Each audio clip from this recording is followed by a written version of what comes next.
you see where the matchup problems are. They have to sacrifice their strength in order to stop Myles Garrett. And when they sacrifice their strength, the Browns' other strength gets to get another bonus because then it's a even fight. That's been the Bengals' issue with the Browns. That's why it's not as simple as, hey, let's not leave Myles Garrett on the island.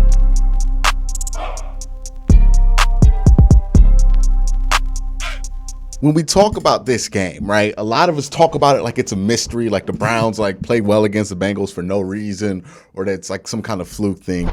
But I need people to understand that there are some matchups in the NFL where you just play well versus somebody and it makes no sense. I think the Browns defense the last couple of years versus the Ravens is more in that category than the Browns versus the Bengals.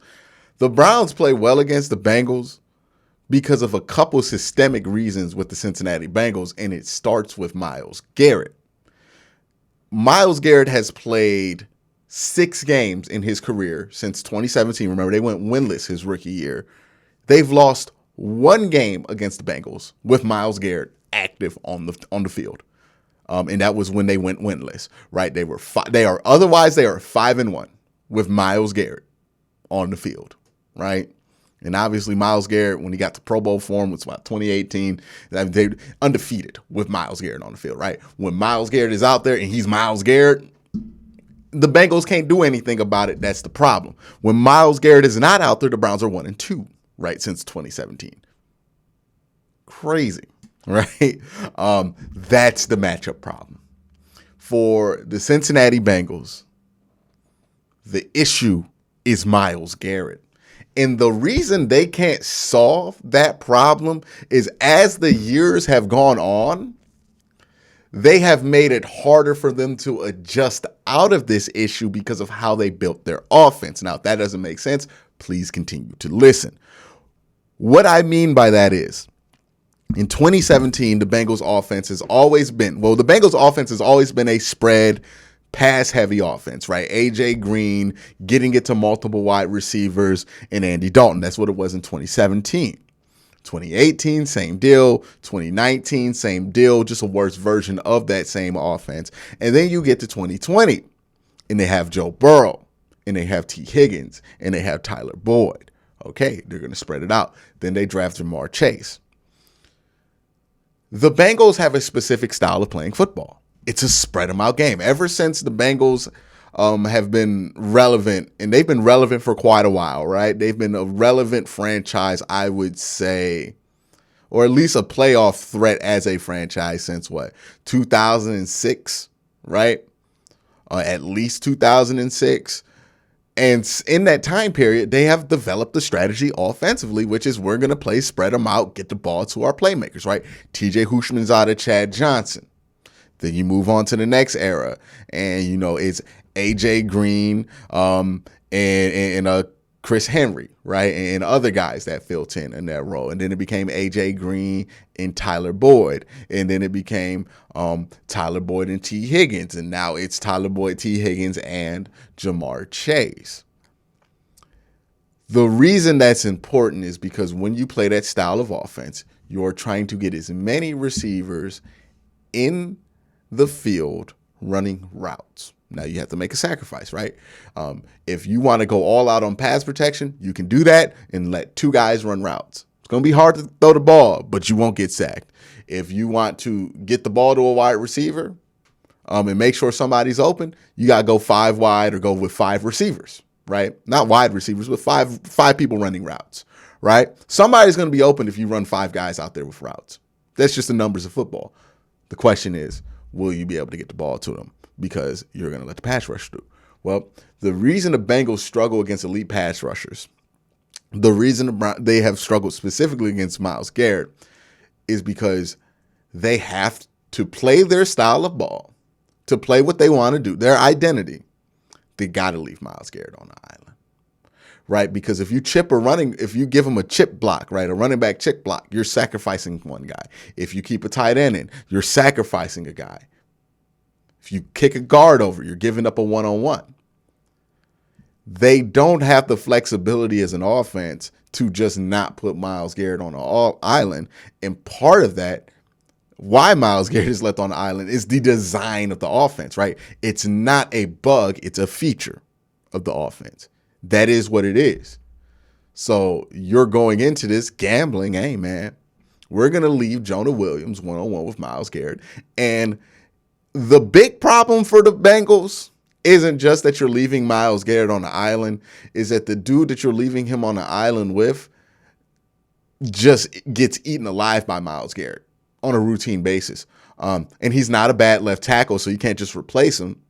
But matchup-wise, he's a terrible fit, right? Remember when Big Andy on Pittsburgh, Andy Villanueva, he used to always just get ran by Myles Garrett because he was just a bad fit. Jonah Williams is similar, right? His hips aren't great. He does not have a great dip and good feet, right? So he kind of struggles. Jonah Williams is a strong tackle.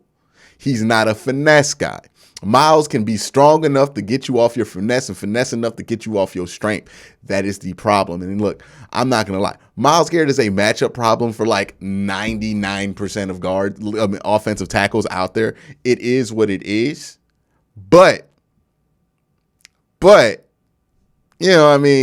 Myles is the problem. Like, it's just specifically worse with Jonah Williams. And when you have somebody who's as good as Myles Garrett making your problem worse, that is why. Now, also, what happens is like, hey, now you're trying to solve the Myles Garrett problem, because if you don't solve the Myles Garrett problem, we've seen what happened, right? So now the Bengals have to solve the Myles Garrett problem. So now they have to keep a tight end in. Now they have to keep a running back in. Okay, cool. Now, instead of 5 guys running routes, it's 4 or 3, which takes a lot of stress off the secondary. The other strength the Browns defense has, Denzel Ward and Greg Newsome, and now Martin Emerson.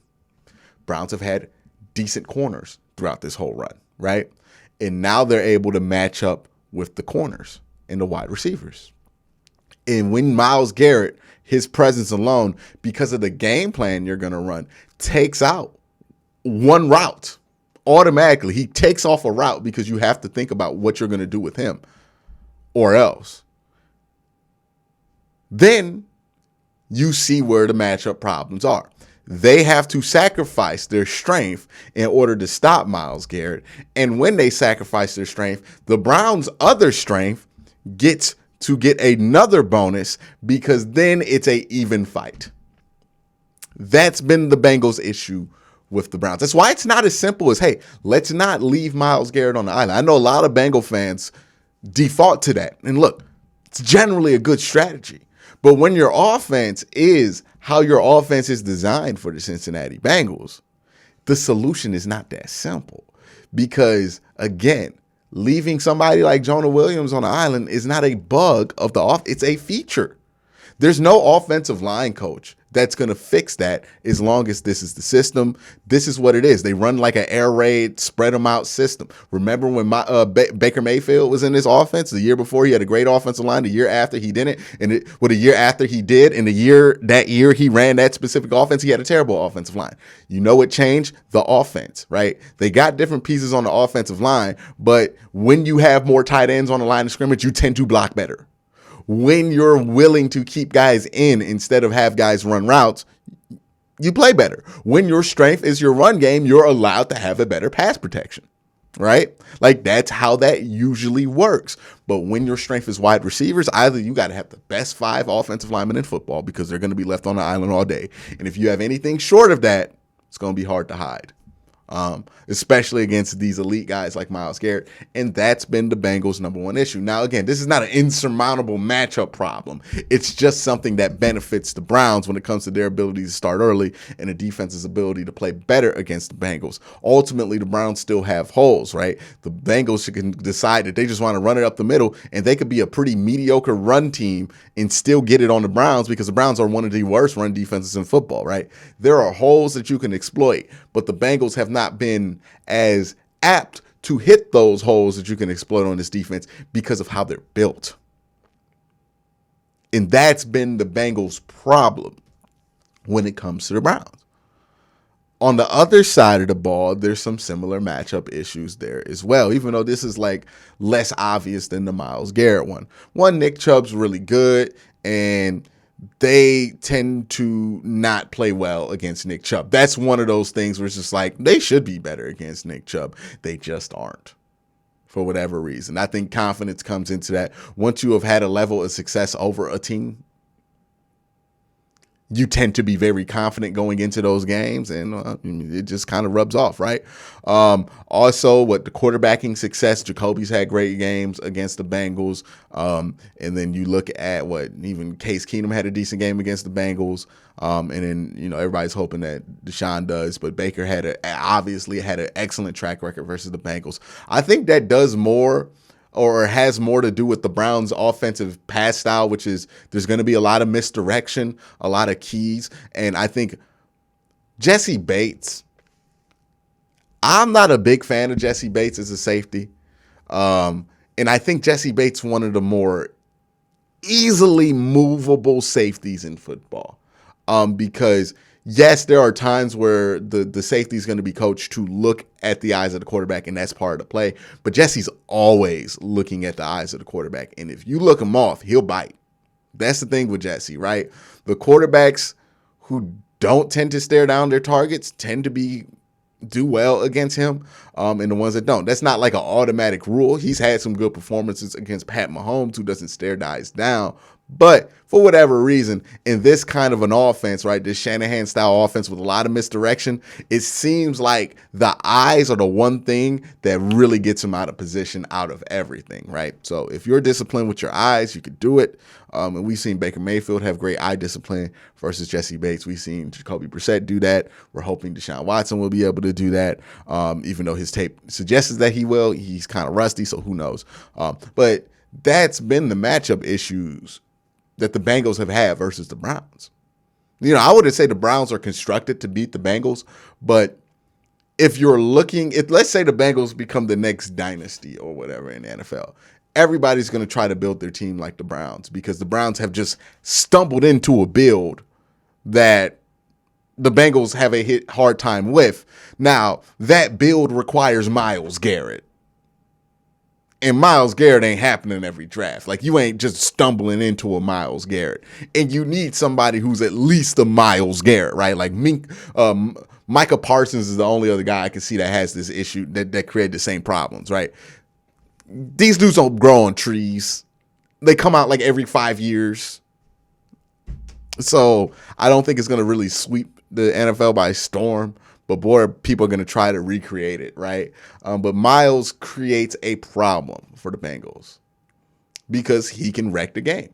You need two guys on Myles Garrett at all times. That's the standard way to block him. Maybe sometimes three. And teams like the Bengals, spread teams like them, never want to give up passing resources for pass rushers.